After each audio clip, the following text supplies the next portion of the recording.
Hey there guys, and welcome back to a brand new video on my channel. In today's video I've got a web app video for you guys. I'm really sorry I couldn't get this video out earlier, actually a few problems with the recording and my microphone actually just stopped working for a little bit, but we're back on it today guys. And it's actually just going to be like a web app starter guide sort of thing. I'm basically going to be running through the web app completely from a fresh start and giving you guys all of the best tips to start the web app just a week or so before the game actually comes out, which by the way I'm really hyped by. And if you guys did see my video yesterday, that was on which career mode team I should start with first, so go ahead and check that out, and please do leave your thoughts in the comment section down below, because I really do need some guidance on that from you guys. But as you guys can see, when you first load into the web app, you're going to be able to log in, and you should be able to log in. I know that a few people have actually had some difficulties logging in, but if you're on the right account, you should be able to log in, and then it actually asks you here to choose a nation to start with. Now, if I were you guys and you don't have any preference, I would go with France. I feel as if that will give you the most OP players, and there's also a lone player that comes into that later. But for me, because it's my main account, I'm going to be choosing Spain. You know, it's the nation I support, and that's basically the way we're going to be going with that. So Spain is the side, of course, I've chosen. If you're English, I'm sure you'll choose England, maybe. But if you're just a neutral and you want to basically sweat out Ultimate Team this year, I would actually end up choosing France, just to give yourself the best choice. But you can actually choose what position you want. So if you want a really good goalkeeper on loan, you know, get a good goalkeeper on loan. But I would recommend getting a striker. I'd actually recommend getting Griezmann there. But for the purpose of mine, I'm going to be actually choosing Luis Suarez, as you guys will see in a minute. There's some great striking options. Of course, if you want a fullback, you can swap a fullback in. But if you want a striker, as I would recommend, then put a striker in. So as you can see guys, I put Suarez in, and he would of course be starting up front for us next to Sergio Garcia. If you now advance, we're on to the third step actually of setting up the account.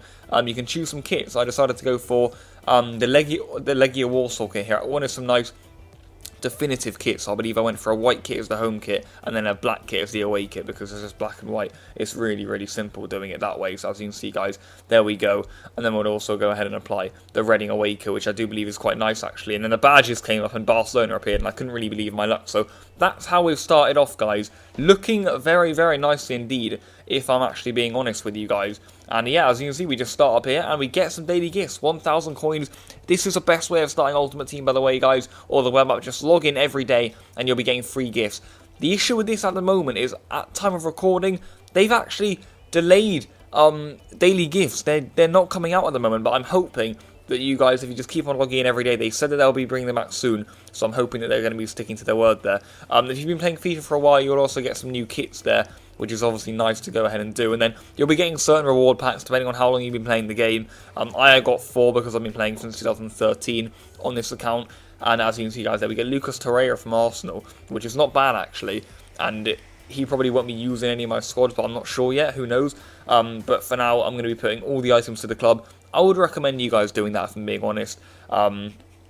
I would probably send everything to the club. I feel as if it's the best way to go from here, and then later on you guys can make a decision on whether you want to keep them in your squad or whether you just want to offload them. I don't ever really sell anything or make any coins that way until I get onto the actual game. I'm just really setting everything up on the web app. That's the way I like to do it every year. But if you guys want coins immediately and you want to start building a starter squad on the web app, then that's absolutely fine, and you guys can actually just sell on a load of players and purchase a few more sweaty players for cheaper prices. Then that's absolutely fine too, as I previously mentioned. We're just opening one pack, so I'm getting mainly just like 78 rated non-rare gold players. They're all just going to be going into the club. You know, we'll make up a nice bench with them, and then accompany some of the Spaniards that we've actually going to be putting into our side in just a moment. But I won't actually be showing you my finished squad. I actually did do a bit of editing to this off camera, but of course, you know, you guys don't need to see me making a squad on camera. It's not important, and you know, you guys don't even have to do this if you don't want until the game comes out, because you aren't going to be playing any games on the web, so the squad really doesn't matter. But you know, if you want to start building up a nice squad, then of course go for it. There's not an issue with that. And as you can see, I just put it into a formation that could potentially work for me in the future, but you know, that's not important now. In my opinion, SBCs are going to be a great way of making coins with FIFA. I believe you can actually do these SBCs on the web app, and once you've done the Let's Get Started one, I think there maybe some more get unlocked, but don't hold me to that. I think maybe the Let's Get Started one is the only SBC you can do on the web app, but I'm not entirely sure. Maybe more unlock once you've done that one, but I would recommend doing that one anyway. You know, you get a 2-player pack from it, and if I'm being honest, I probably need to do it myself later. The reason I recommended SBCs is because honestly, I believe the transfer market isn't actually the best way of making coins. I don't really know what to think about it sometimes. You know, on the web app, it's really difficult to make money through trading, actually. And if I'm being honest, over the past couple of years on FIFA, you know, trading hasn't exactly been easy, if I'm being honest, and well, you know what? It's not easy to make coins at all by just picking up players and offloading them, as it was in the past, if I'm being honest. Yeah, I know in the previous FIFAs, maybe FIFA 15, FIFA 16 even, trading was a massive part of the game and I really enjoyed it, but, you know, it's not too prevalent anymore. If we move on to some objectives here, this is a really good way of making coins too. I believe this is an objective for everyone, buy a squad fitness item. In my opinion, guys, if you can do that, then do that. I think that's the only one you can actually do on the web app that you don't need the full game for on console or PC. So, yeah, if I was you guys, I'd also do that objective. I'd do the SBC. And then if you were to trade in the transfer market, I'll just recommend you guys a few ways to do that in just a moment. But, yeah, of course, I'd also recommend doing the objective as I'm just flicking between the channels here. Of course, this is going to be a post-commentary. I tried doing a live commentary, actually, but it didn't really go down too well. And also, I forgot to press record on my mic, as I spoke of earlier. That was the issue that I was actually faced with. So, as you guys can see here, we're just going to be able to show you guys what you want to be doing. So, this is what I did. I literally just pressed search. And some players came up, and you guys can just look at players to trade with. Callum Wilson, that's a good one to trade with. You know, he is going to be going for quite a few coins at the beginning of the game because he's a pacey player from a good league. And you know, that's the players people are looking out for. You know, Callum Wilson says he's going for 2.5k. Try and pick them up for 2k and just sell them on. You know, can make easy coins doing that way. Carlos Sanchez, maybe also from West Ham, not sure about that one. You know, this bronze guy, he's probably going to go for like about 750 coins in the future, I reckon, because he's just from the Premier League. I don't know why they go for so much, but people like them, and if you pack that guy in a bronze pack, then just offload him. So there you guys go, for like free coins, basically. I would just look for players that are going for really, really weird prices, and try and pick them up for cheap, because people don't understand that weird players like that guy, Osei Tutu, are going for like 700 coins, and if they get them in a bronze pack, they're literally going to list it up for 200 coins. That's where you guys sweep in and make the cheeky profits. Danny Rose there that I just searched up was just an option of a player to go for. This was an option of a player not to go for. Cesar Azpilicueta, not got enough pace about him, and it's too expensive, so too much of a high risk.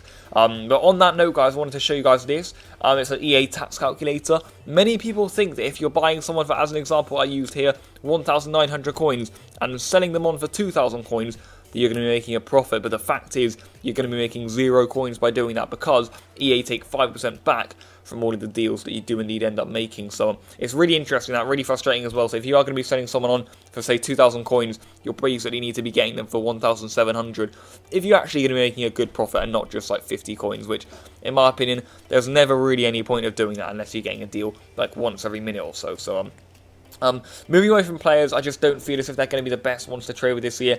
I feel as if consumables are going to be much better. You know, these cards, they're going for so much money because people need them to affect their squads effectively. And they're going for like 1.2k or so. People aren't going to realise that. They're going to be listing them up for like 400 coins.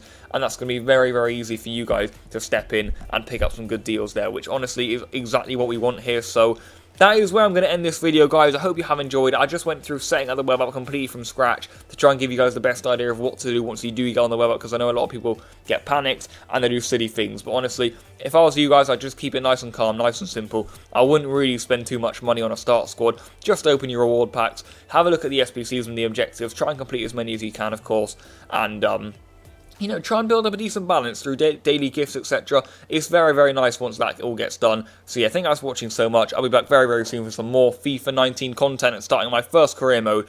But for now, guys, peace out.